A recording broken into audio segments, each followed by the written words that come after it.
வருது. புல் பூண்டு கூட இன்னைக்கு இருக்கக்கூடிய புல் பூண்டு கூட அல்லாஹ் தான் முளைக்க வைக்கிறான். இதை எதையுமே வீணாக படைக்கல, மனிதனுக்காக வேண்டி தான் படைக்க வைக்கிறான். இப்படி எல்லா விஷயமும் நாம் தெரிஞ்சுக்கிட்டு நாம என்ன பண்றோம்? அல்லாஹ்வுடைய காரியத்தை நாம் முதுகுக்கு பின்னாடி வச்சிருக்கோம், உலகத்தினுடைய காரியங்களை நாம் முன்னாடி வச்சுக்கிட்டோம். இப்ப இதெல்லாம் உணர்ந்து நாம அல்லாஹ்வுக்கு நன்றி செலுத்தணும். எப்படி நன்றி செலுத்த சொல்றான் அல்லாஹ்? இரண்டு விதமா செய்ய சொல்றான். ஒன்னு அல்லாஹ்வுக்கு செய்யக்கூடியது, இன்னொரு மக்களுக்கு செய்ய வேண்டியது. அல்லாஹ்வுக்கு என்ன செஞ்சுக்கிட்டு இருந்தோம்? இந்த ஏகத்துவம் வரும்பொழுது அதற்கு முன்னாடி நாம எங்க இருந்தோம்? நரகத்தினுடைய விளிம்பில் நின்றுகிட்டு இருந்தோம். ஊர் பெருமை பேசி, உலகத்தினுடைய பெருமை பேசி, நம்ம குடும்ப பெருமையை பேசி, பல விதமான தொழிலே தெரியாத ஆளுவெல்லாம் நம்ம ஜமாத்து தலைவர்களா நியமிச்சு இப்படி வாழ்ந்து நரகத்தினுடைய விளிம்புகளில் நின்றுகிட்டு இருந்தோம். நமக்கு நேர்வழி கிடைச்சிது, அல்லாஹ் தந்தான் அந்த வழியை. அப்ப அந்த அல்லாஹ்வுக்கு நன்றி செலுத்த போகும்போது எப்படி இருந்தோம்? அன்னைக்கு இருந்த போஸ், காலையில் ஃபஜ்ருக்கு எந்திரிச்சு தஹஜ்ஜத் தொழக்கூடியவளா இருந்தோம். ஃபஜ்ருக்கு முன்னாடி எந்திரிச்சு தஹஜ்ஜத் தொழக்கூடியவளா இருந்தோம். இந்த மரணத்தை பற்றி சிந்திக்கக்கூடிய மனிதனா இருந்து முழிப்பு வரும்போதெல்லாம் தொழுதுகிட்டு இருந்தோம். ஆனா இன்னைக்கு என்ன நிலை தெரியுமா? ஏகத்துவவாதிகள்னு சொல்லக்கூடிய நம்முடைய நிலை என்ன? ஃபஜ்ருக்கு பிறகு 2 ரக்காயத்தை ஆக்கிட்டோம். ஃபஜ்ருக்கு முன்னாடி கூட நம்ம வர்றதில்லை. கடைசி 2வது ரக்காயத்தில் வந்து தொழுது விட்டு அதுக்கப்புறம் 2 ரக்காயத்தை தொழக்கூடிய மக்களாக போயிட்டோம். பார்க்குறோமா இல்லையா? சில பேர் என்ன செய்கிறோம்? 7 மணிக்கு எந்திரிக்கிறோம், 8 மணிக்கு எந்திரிச்சு ஃபஜ்ரை தொழுகக்கூடிய மக்களாக இருக்கும். ஏன்? அலட்சியம். அல்லாஹ்வை பற்றி சிந்தனை நமக்கு இல்லை, அல்லாஹ்வை பற்றி இறையச்சம் நமக்கு இல்லை, மாறி போயிட்டோம். என்ன? அதே மாதிரி ரசூல் ஸல்லல்லாஹு அலைஹி வஸல்லம் சொல்றாங்க, முனாஃபிக்கீன்களை பற்றி சொல்லும் பொழுது சொல்றாங்க, அவங்களுக்கு ஃபஜ்ருடைய தொழுகை இருக்குல்ல, அதுவும் இஷாவுடைய தொழுகையும் மிக பாரமா இருக்கும் அப்படின்னு சொல்றாங்க. அல்லாஹ் ஒரு இடத்துல சொல்றான், ஒரு 3 மனிதர்களை பற்றி சொல்றான். யார்? ஒருத்தர் அவருடைய உள்ளத்துல இஸ்லாம் இருக்கும், நாவில் இஸ்லாம் இருக்கும், செயல்களில் இஸ்லாம் இருக்காது. இன்னொரு பற்றி சொல்லும்போது அவர் உள்ளத்துல இஸ்லாம் இருக்கும், செயல்கள்லையும் நாவிலையும் இஸ்லாம் இருக்காது. அல்லாஹ் வச்சு காப்பாற்றணும் நம்ம எல்லாம். இந்த 2வது முதல் செயலில் வந்து நம்ம பெரும்பாலும் நிறைய பேர் இருக்கோம். உள்ளத்துல இருக்கு இஸ்லாம், நாவில் இருக்கு இஸ்லாம், செயல்படுத்துவது இல்லை, செயல்பாடு நம்ம இடத்துல இல்லை. அந்த மாதிரி இருந்த மக்கள் நாம திருத்தி கொள்ளணும். இன்னொருத்தரை பற்றி சொல்றான். யார் அது? இறை நேசர்கள். அவங்களுக்கு அல்லாஹ்வுடைய பெயர் கூறப்பட்டால் அவருடைய உள்ளங்கள்லாம் நடுநடுங்குன்னு சொல்றான். இன்னைக்கு நடுநடுங்குது நமக்கு, நம்ம விட பெண்களுக்கு நல்லா நடுநடுங்குது. என்ன செய்யறாங்க? டிவிக்கு முன்னாடி நின்று டிவி ஒரு சீரியலை பார்த்துக்கிட்டு இருக்காங்க. பார்க்கும் பொழுது என்ன பண்றாங்க? அந்த மீட்டு அடிக்கிறாங்க. அல்லாஹ் அக்பர்னு பாங்கு சொல்லப்படுது, மீட்டு அடிக்கிறாங்க. மீட்டு அடிச்சதுக்கு அப்புறம் தான் மாமியார் மாமனாருக்கு பிரச்சனை வந்துட்டு இருக்கு, மாமியார் மருமகளுக்கு பிரச்சனை, அது நடந்துகிட்டு இருக்கு. இவங்க என்ன பண்றாங்க? அப்படியே மீட்டில் கையை வச்சுட்டு எப்படா ஒரு பாங்க முடிப்பார்னு சொல்லிட்டு உட்காந்துருக்காங்க. லா இலாஹ இல்லல்லாஹ்னு சொல்றதுக்கு முன்னாடி ஆன் பண்ணிட்டு என்ன பண்றாங்க?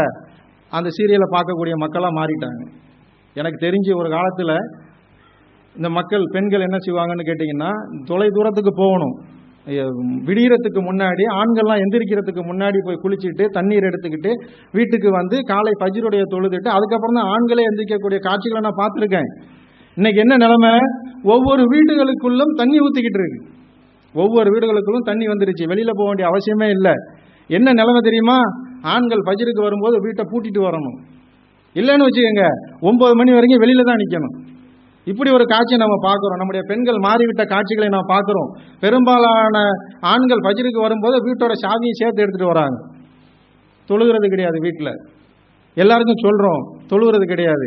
அல்லாஹ்வின் நல்லடியார்களே, இப்படி ஒரு பக்கம் அல்லாஹ்வுடைய தொழுகையை நம்ம வந்து பாரபட்சம் இல்லாம அலட்சியப்படுத்திடாம நமக்கு அல்லாஹ் கொடுத்த இந்த விஷயங்கள் எல்லாம் தெரிஞ்சுக்கிட்டு நாம அந்த செயல்களில் ஈடுபட்டு அல்லாஹ்வுடைய வணக்க வழிபாடுகளில் எந்த குறையும் வைத்து விடாதவர்களாக இருக்கணும். அடுத்தது என்ன? மக்களுக்கு செய்யறது. மக்களுக்கு என்ன செய்யணும்? தாவா பணி. அல்லாஹ்வுக்கு நன்றி செலுத்துறதா இருந்தா, நாம இன்னும்ல நரகத்தின் விளிம்பில் இருந்தோம்ல, நம்ம அல்லாஹ் காப்பாத்தினால, யாரோ அவங்க நினைச்சுக்கிட்டு ரசூல் ஸல்லல்லாஹு அலைஹி வஸல்லம் காலத்தில் இருந்தவங்க சஹாபாக்கள், நம்ம இஸ்லாத்துக்கு வந்துட்டோம், நேர்வழிக்கு வந்துட்டோம், நாம இப்படியே இருந்துட்டோம்னு நினைச்சா இன்னைக்கு இஸ்லாம் வளர்ந்துருக்குமா? போனாங்க, இஸ்லாத்தை கத்துக்கிட்டு வெளியில எல்லாம் போனாங்க, தாவா பண்ணி செஞ்சாங்க. இன்னைக்கு நம்ம என்ன நிலைமை நமக்கு தெரியும். இஸ்லாம் வந்து நமக்கு கிடைச்சிருச்சு, நம்ம குடும்பத்தோட இருந்துக்குவோம், நாம தௌஹீத்வாதியா போயிட்டோம், அதனால சொர்க்கத்துக்கு போயிடலாம், தௌஹீதுக்கு பொறுப்புக்கு வந்துட்டோம், நம்ம சொர்க்கத்துக்கு போயிடலாம், திருமணம் அந்த வரதட்சணை வாங்குற கல்யாணத்துக்கு போகாம இருந்துட்டோம்னா சொர்க்கத்துக்கு போயிடலாம் நம்ம நினைக்கிறோம். கண்டிப்பாக முடியாது. அவ்வளவு சீக்கிரம்லாம் சொர்க்கத்துக்கு போயிட முடியாது. ரசூல் ஸல்லல்லாஹு அலைஹி வஸல்லம் சொல்றாங்க, ஒரு விஷயத்தை சொல்றாங்க, அல்லாஹ்வுடைய கருணை என்னும் போர்வையால் போர்த்தாவிடில் நான் கூட சொர்க்கத்துக்கு போக முடியாது அப்படின்னு சொல்றாங்க. பாருங்க எப்படிப்பட்டவங்க. நம்முடைய தூதர், அல்லாஹ்வுடைய தூதர் நமக்கு வழிகாட்டி அவங்க சொல்றாங்க, நான் கூட சொர்க்கத்துக்கு போக முடியாது. இரவு முழுவதும் தொழுகக்கூடியவங்க, இந்த உலகத்துக்கு வழிகாட்டி அவங்க. இப்படிப்பட்ட நபி ரசூல் ஸல்லல்லாஹு அலைஹி வஸல்லம் அவங்க சொர்க்கத்துக்கு போக முடியாதுன்னு சொல்றாங்க அவ்வளவு சீக்கிரம். நம்ம ஏமாத்துறோம். அல்லாஹ்வுடைய கருணையை பெறணுமா இல்லையா? அல்லாஹ்வுக்கு நன்றி செலுத்தணுமா இல்லையா? அப்ப என்ன செய்யணும்? பிற மக்களை நம்ம இஸ்லாத்துக்கு கொண்டு வரணும், நேர்வழிப்படுத்தணும். நேர்வழிப்படுத்துறதுல நம்ம தொய்வா இருக்கும். இந்த ஏகத்துவம் ஆரம்பிக்கும் போது எந்த அளவுக்கு கட்டுக்கோப்பாகவும் ஃபோர்ஸாகவும் இந்த உலகத்தில் இருக்கக்கூடிய பிரச்சனைகள் அஞ்சாமலும் இருந்தோமோ அன்றைய நிலை இன்னைக்கு இல்லை நம்ம இடத்துல. ரசூல் ஸல்லல்லாஹு அலைஹி வஸல்லம் என்ன செய்றாங்க? எந்த ஒரு காரியம் வந்தாலும் அது வரும்பொழுது தன்னுடைய குடும்பத்திலிருந்து ஆரம்பிப்பாங்க. நம்ம பார்க்குறோம். எந்த ஒரு காரியம் வந்தாலும் நம்முடைய குடும்பங்க அவங்க குடும்பத்திலிருந்து அந்த பிரச்சனையை ஆரம்பிச்சு வைப்பாங்க. இன்னைக்கு நம்முடைய நிலை என்ன நமக்கு தெரியும். நேர்வழியில் வந்துட்டோம். எத்தனை குடும்பம் இன்னைக்கு தொழுதுகிட்டு இருக்கு ஃபஜ்ருடைய தொழுகையில்? அத்தனை பேரும் நான் மனைவி மக்களுடன் தொழுதுகிட்டு இருக்காங்க கூடியவங்க யாராவது ஒருத்தவங்க சொல்லுங்க பார்ப்போம். எத்தனை பேர் இருக்கோம்? பெரும்பாலும் இருக்க மாட்டோம். மிக ஒவ்வொரு ஊர்லையும் எண்ணிக்கையில் தான் இருக்காங்க. குடும்பத்தோடு சேர்ந்து தொழக்கூடியவங்க மிக குறைவான எண்ணிக்கையில் தான் இருக்கும். என்ன அதோட இல்லாமல் இன்னொரு பொறுப்பு நமக்கு இருக்கு. குல்லுக்கும் ராயின் வ குல்லுக்கும் மசூலா. அத்தனை பேரும் பொறுப்பாளிகள். இந்த பொறுப்புகள் பற்றி நாம் நாளை விசாரிக்கப்படுவோம் என்று அல்லாஹ் சொல்லி காமிக்கிறான். அப்போ நமக்கு இருக்கக்கூடிய பொறுப்பு என்ன? நம்முடைய குடும்பத்தை நாம் சரியாக செயல்படுத்த வேண்டும். பிள்ளைகளை சரியாக நாம் வளர்க்க வேண்டும். எப்படிப்பட்ட பிள்ளைகளை நம்ம வளர்க்கணும்? சாலிகான பிள்ளைகளா வளர்க்கணும். எப்படி சாலிகானன்னு கேட்டீங்கன்னா, அந்த பிள்ளைகள் நாளைக்கு அல்லாஹ்விடத்துல துஆ செய்யும் பொழுது நமக்காக மன்றாடுவாங்க. நம்ம மரணித்ததுக்கு பிறகும் நமக்காக அவங்க மன்றாடுவாங்க. அல்லாஹ் அதை உடனடியாக ஏற்றுக்கொள்வான். அப்படிப்பட்ட சாலிகான பிள்ளைகளா வளர்க்கணும். அப்போ இருக்கும்போது அந்த நன்மைகள், அவங்க கேட்கக்கூடிய துஆக்களுடைய நன்மைகள் நமக்கு சேர்ந்துக்கிட்டு இருக்கும்னு ரசூல் ஸல்லல்லாஹு அலைஹி வஸல்லம் சொல்றாங்க. அல்லாஹ்வின் நல்லடியார்களே, இன்னைக்கு நாம குழந்தையை வளர்க்குறோம். பெண்களாக இருந்தால் தெரிஞ்சுக்கங்க, ஆண்கள் இந்த பொறுப்புகளில் இருக்காங்க. பெரும்பாலும் என்ன செய்வாங்க? நம்முடைய நிலைமை என்ன? வெளிநாடுகளில் தான் போய் சம்பாதிக்கணுங்கிற ஒரு சூழ்நிலை வந்துருச்சு. அதுக்காக நான் என்ன செய்கிறோம்? வெளிநாடுகளுக்கு போகிறோம். இந்த பொறுப்புகளை பெண்களிடத்தில் ஒப்படைச்சிட்டு போகிறோம். நம்ம படக்கூடிய கஷ்டங்கள் நம்முடைய பிள்ளைகளுக்கு வரக்கூடாதுங்கிறதுக்காக என்ன செய்கிறோம்? மார்க்க கல்வியையும் உலக கல்வியையும் கற்றுக் கொடுன்னு சொல்லிட்டு எவ்வளோதோ கஷ்டங்கள் படுறாங்க. எவ்வளோதோ கஷ்டங்கள் நம்ம நினச்சிக்கிட்டு இருக்கோம். ஒரு ரூமில் ஏசி ரூமு, பெட்டில் படுத்துக்கிட்டு அவங்க சம்பாதிக்க அனுப்புகிறாங்கன்னு. அப்படியெல்லாம் இல்லை. எனக்கு தெரிஞ்சு என்னுடைய கம்பெனியில் இருக்கக்கூடிய ஒருத்தர் 18 வருஷமா இருக்காரு. ஐடிஐ படித்தவர். அவர் சொல்றாரு, 18 வருஷமாச்சு நான் சுடுசோறு சாப்பிட்டுங்கிறாரு துபாயில். இதுதான் பெரும்பாலான இடங்கள்ல இருக்கக்கூடியது. காலையில் 4 மணிக்கு சமைக்கக்கூடியதை தான் மத்தியானம் சாப்பிட்றாங்க. ஆனால் ஊருக்கு வரும்போது வெள்ளையும் சொல்லையுமா வருவாங்க, சுட சாப்பிடுவாங்க, விருந்து வைப்பாங்க. அங்கே போய் அப்படிலாம் இருக்க முடியாது. இப்படி கஷ்டப்பட்டு அனுப்புகிறாங்க. இது யாரு? ஒரு ஐடிஐ படித்த ஹோல்டருக்கு கிடைச்சது. 18 வருஷம் இருக்கக்கூடிய ஒருத்தருடைய நிலை. இங்கேருந்து போகிறவங்க பெரும்பாலும் ஐடிஐ படிச்சுட்டா போகிறாங்க, அல்லது படிச்சுட்டு தான் போகிறாங்களா? எப்படியும் கிடையாது. போகிறவங்க பூரா எப்படி? ஆஃபீஸ் பாயா போகிறாங்க, ஹவுஸ் பாயா போகிறாங்க, ரோடு கூட்ட போகிறாங்க, கக்கூசி கழுவ போகிறாங்க. இப்படி தான் போகிறாங்க. இப்படி தான் போய் சம்பாதிக்கிறாங்க. அவங்க நிலை என்ன தெரியுமா? கிடைக்கக்கூடிய 400-450 திர்ஹம்ஸ் அப்படியே முழுசாக செலவு இல்லாமல் வீட்டுக்கு அனுப்பணும்னு ஆசைப்படுறாங்க. அதுக்காக இந்த சமுதாயத்தை ரசூல் ஸல்லல்லாஹு அலைஹி வஸல்லம் எப்படி தெரியுமா உருவாக்குனாங்க?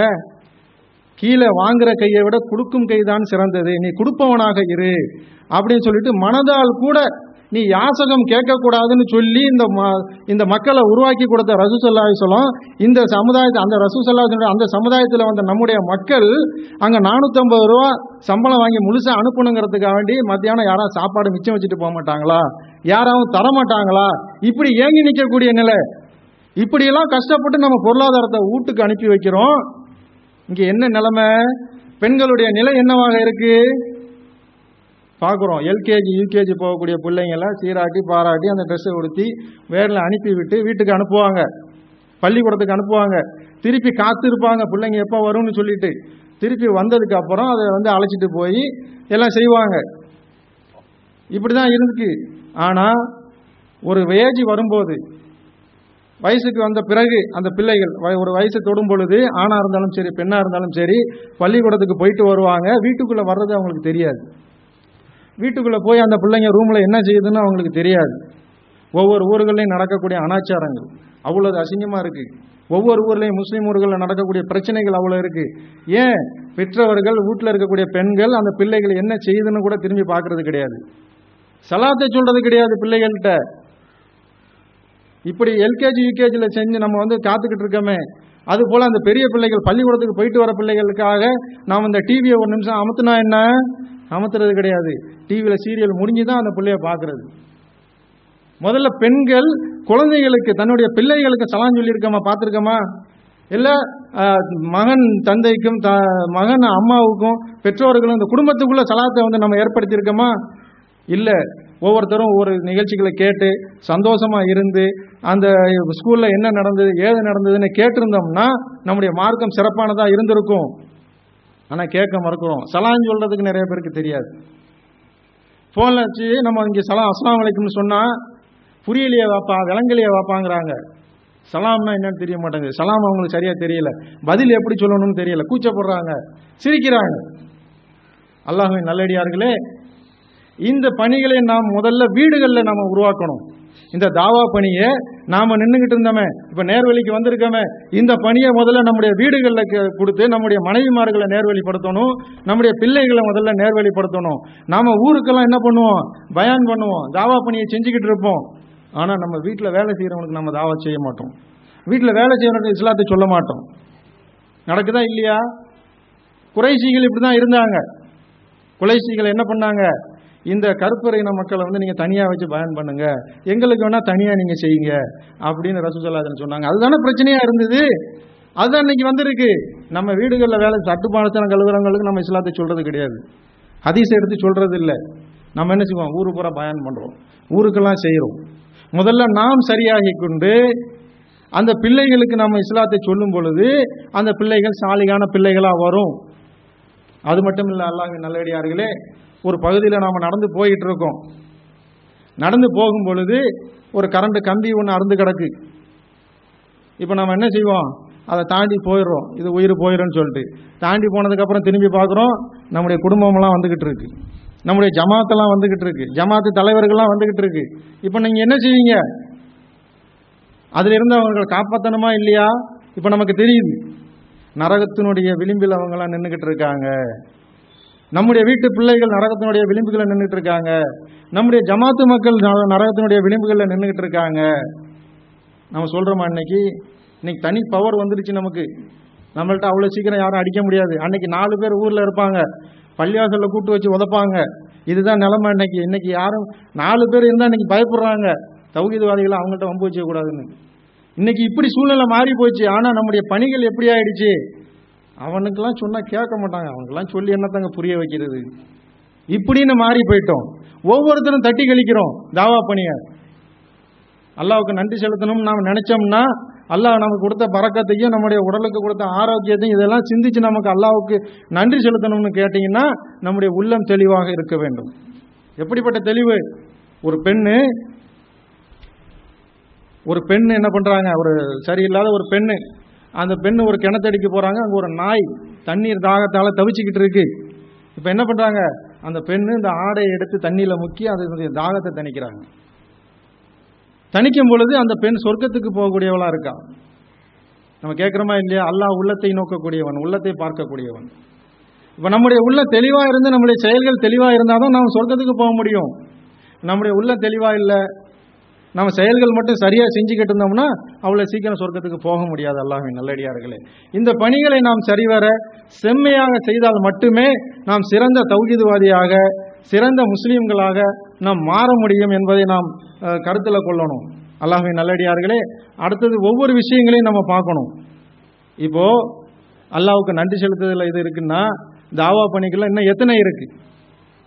நம்முடைய பணிகளில் நிறைய இருக்குது. ஒரு தௌஹீத்வாதி இன்னைக்கு பார்க்குறோம், இந்த ஊர்ல எல்லாம் பார்க்குறோம், நம்முடைய நிறைய சொந்த பந்தங்களை நம்ம பார்க்குறோம், ஒருத்தர் பேச்சு கிடையாது, பேச்சுவார்த்தை கிடையாது. 3 நாட்களுக்கு மேலே யாரும் பேசாமல் இருக்கக்கூடாதுன்னு நம்முடைய மார்க்கம் சொல்லியிருக்கு, நமக்கு அறிவுறுத்தி இருக்கு. இன்னைக்கு பார்க்குறோம் எவ்வளவு பேர் பேசுறது கிடையாது. நீங்கள் பேசவே இல்லைன்னா எப்படி தாவா பண்ண முடியும்? நான் பார்க்குறேன், அன்னைக்கு இருந்த காலகட்டம் ஒரு கூட்டத்தில் ஒருத்தர் தௌஹீதில் இருப்பார், இன்னைக்கு அதே ஒருத்தர் தான் தௌஹீதில் இருக்கார். அந்த குடும்பத்தில் யாருமே தௌஹீதுக்கு வரல. ஏன்? பெரும்பாலும் அவங்களுக்கு பேச்சுவார்த்தை